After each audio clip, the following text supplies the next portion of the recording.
एक तो भारत के लोग भी ना कब से कहते जा रहे हैं कि अखंड भारत बनाएंगे, अखंड भारत बनाएंगे। मैं तो कहती हूँ कि बना ही डालें एक बार, इसलिए कि अखंड भारत बनते के साथ ही हमारा सारा लोन अपने आप मोदी जी के सर पे चला जाएगा। इसलिए कि मोदी जी को तो बड़ा शौक है कि अखंड भारत बनाएंगे और पाकिस्तान को और बाकी जितनी कंट्रीज पहले भारत के साथ हुआ करती थी उन सबको मिलाकर एक दफा फिर बड़ा सा भारत तैयार कर देंगे।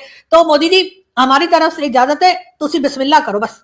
और आइए आइए बिल्कुल आइए, तशरीफ लाइए और अखंड भारत बनाइए। और लेकिन याद रखिएगा एक शर्त पे सिर्फ बनाएंगे, और वो ये कि पाकिस्तान ने जितना भी लोन ले रखा है और जितना आगे लेने वाला है वो सारा का सारा आपने देना है। इसलिए कि जब अखंड भारत हो गया तो हमारे क्या लेना देना भाई, वो तो फिर आप जाने थे, आपका काम जाने। वैसे भी आप 4-5 ट्रिलियन डॉलर लेकर बैठे हुए, तो मेरा ख्याल है कि वो चीज भारत वालों से अच्छा बदला लेने का हमें मौका नहीं मिलेगा। तो हमें फौरन यही करना चाहिए कि अखंड भारत के लिए जो है वो ग्रीन सिग्नल दे देंगे, हाँ जी आइए और आके बना लीजिए। और उसके बाद सारा अपना लोन जो है, चाहे वो सऊदीया का हो, IMF का हो, वर्ल्ड बैंक का हो, जिसका मर्जी हमने जहां जहां पैसे ले रखे, मतलब एक भारत और एक आध कंट्री छोड़कर हमने शायद ही किसी को छोड़ा हो कि जिससे हमने पैसा ना लिया हो। तो जाहिर है हमने तो सभी से पैसा पकड़ रखा है। तो जब मोदी जी बैठेंगे और अपनी नोटबुक पे लिखना शुरू करेंगे तो उनको पता चलेगा कि 2-3 कंट्रीज छोड़ के बाकी पूरे वर्ल्ड से पाकिस्तान ने कुछ ना कुछ ले रखा है।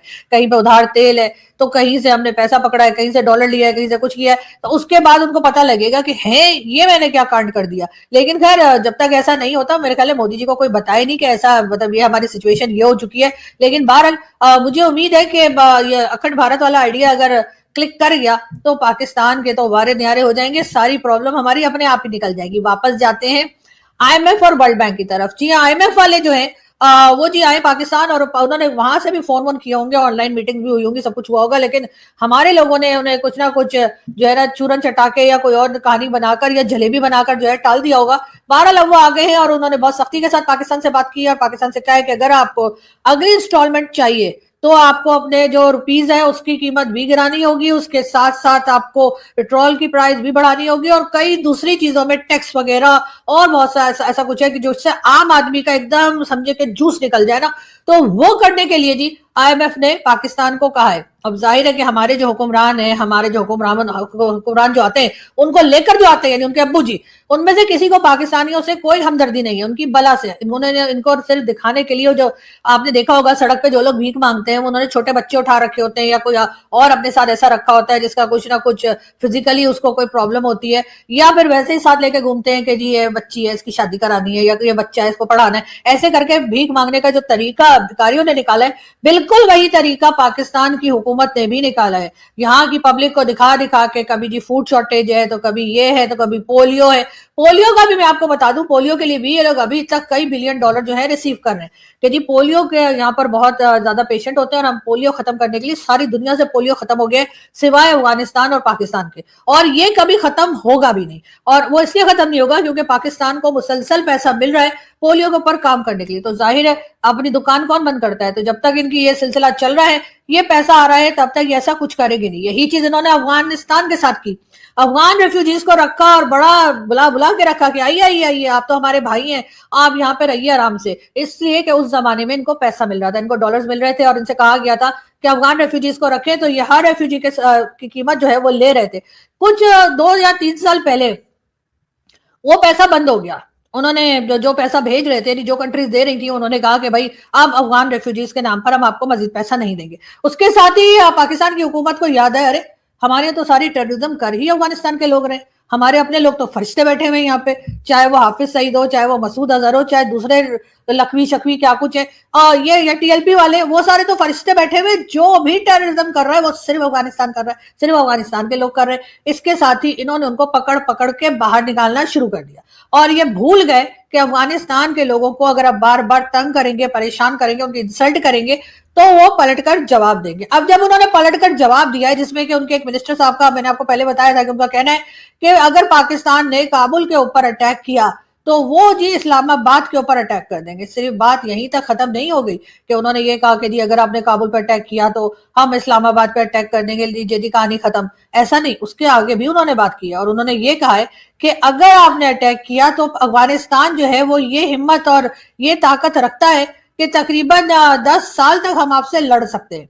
जी हाँ, उनके मिनिस्टर साहब का कहना यह है कि तकरीबन 10 साल तक जो है अफगानिस्तान पाकिस्तान के साथ जंग लड़ सकता है। एक तरफ तो हमें समझ नहीं आ रही सबको जंग लड़ने का क्या शौक चढ़ा हुआ है। एक तरफ मोदी जी है जो ऑपरेशन सिंधु 2 लेकर जो है वो बस घूमते रहते हैं, उनका मौका नहीं लग रहा कि कब वो ऑपरेशन सिंधु 2 शुरू कर दें। उसके बाद अफगानिस्तान वाले जो है वो भी कह रहे हैं कि जी आप हमें कोई कमजोर कंट्री मत समझिए, और अगर आपने हमारे साथ लड़ाई बंद ना की या लड़ाई जारी रखी तो हम 10 साल तक लड़ने की ताकत रखते हैं। नहीं, वो ठीक है, आप रखते होंगे ताकत 10 साल तक लड़ने की, लेकिन हमारे पास नहीं है ना। हम तो वैसे ही आपको पता है कि चले हुए कारतूस किस्म के लोग हैं। हम तो बस ऐसे ही बातें कर लेते हैं कि मदद खा देंगे, गज़वा हिंद कर देंगे, ऐसा कर देंगे, वैसा कर देंगे, अफगानिस्तान दिखाई नहीं देगा। हालांकि हो ये रहा है कि अभी हम किसी को सुनाई नहीं दे रहे।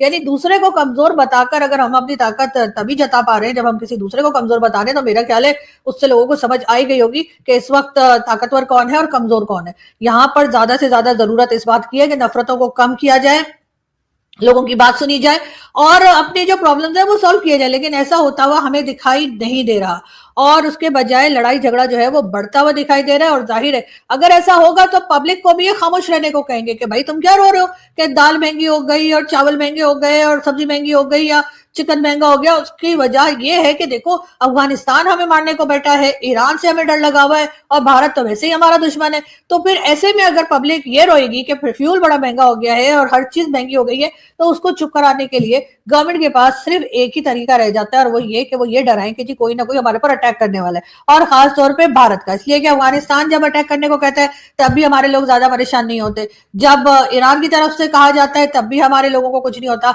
हमारे लोगों को थोड़ा बहुत, वो भी अब कम हो गया है काफी ज्यादा, लेकिन ये कि थोड़ा सा अगर हमारे लोगों को कोई जोश आता है ना ओए ओए ओए करके, तो वो उनको सिर्फ भारत के नाम पर आता है। भारत की फिल्में ये देखते हैं, भारत के जितने कह लीजिए शादी वगैरह के जो फंक्शंस होते हैं वो सारे के सारे हमारे यहाँ एकदम कॉपी उसी तरह के, हल्दी मेहंदी शादी के सारे फंक्शन हमारे यहाँ वही होते हैं। हम सारा दिन बैठकर इंडियन मूवीज देखते रहते हैं, पूरा दिन हमारे इंडियन सॉन्ग्स चलते रहते हैं। हम चाहे गाड़ी में जाएं चाहे किसी फंक्शन में जाएं, हर जगह पर हमारे इंडियन सॉन्ग्स चल रहे होते हैं। एक एक इंडियन एक्टर का अब्बा से लेके तो उसके दादा पर दादा तक के नाम हमें पता होते हैं। लेकिन उसके बाद लड़ाई भी हमने भारत के साथ ही रखी है, टेंशन भी हमने भारत के साथ ही बनानी है, जबान भी हमें उन्हीं की समझ आती है। अब आप मुझे बताइए कितने लोग पाकिस्तान में रहते हैं जिनको अगर अफगानिस्तान से कोई आके और पश्तो में आकर या पर्शियन में आके उल्टी सुल्टी सुनाकर जाए तो पाकिस्तानियों को समझ आएगी। मेरा ख्याल है 10 से 20% लोग होंगे, उसके अलावा किसी को कुछ समझ नहीं आ रही कि पता नहीं खान साहब क्या बोल के गए, तारीफ कर रहे थे कि बुराई कर रहे थे।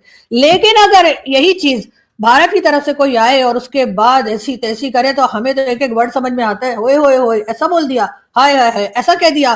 तो जी जाहिर है कि हमारा कल्चर हमारी जबान सब कुछ एक है। वो तो अलग बात है कि 1947 में जो चूरन खिलाया गया था 2 नेशन थ्योरी वाला, वो अभी तक हमारे कुछ लोग लेकर चल रहे हैं, और जिसमें कि बार बार लोगों को बताया जाता है अरे कहीं भूल ना जाना 2 नेशन थ्योरी हुई थी हमारे यहाँ, कहीं भूल ना जाना जी हिंदुस्तान पाकिस्तान की लड़ाई हुई थी और अलग हुए थे। इसलिए कि जाहिर है कि 2 नेशन थ्योरी तो उस दिन ही खत्म हो गई थी जिस दिन बांग्लादेश बना था। अगर 2 नेशन थ्योरी चलनी होती तो बांग्लादेश आज हमारे साथ होता, लेकिन बांग्लादेश हमारे साथ नहीं है, तो इसका मतलब है कि 2 नेशन थ्योरी वाला चूरन जो है वो 1971 में ही खत्म हो गया था। लेकिन जाहिर है कि हमारे लोग जो है वो आज तक वही चूरन बेचे चले जा रहे हैं, और अगर कोई बात करता है तो इन्हें बहुत बुरा लग जाता है। अरे ऐसी कंट्री बनना चाहिए ना आपको कि जिससे सब लोग बात करना चाहें, आपकी इकोनॉमी स्ट्रांग होनी चाहिए, आपके एजुकेशन सेक्टर अच्छा होना चाहिए, और यहाँ पे वो नहीं डिग्री याफ्ता नहीं तालीमी याफ्ता लोग होने चाहिए जिनको बात समझ में आती हो। ये नहीं कि सिर्फ अपनी डिग्री लेके फिर रहे हैं कि हमने तो ये किया, हमने तो वो किया, हम तो डॉक्टर है, हम तो इंजीनियर, हम तो पता नहीं क्या। उसको जब बात करें तो उनसे बड़ा ढक्कन कोई नहीं निकलता।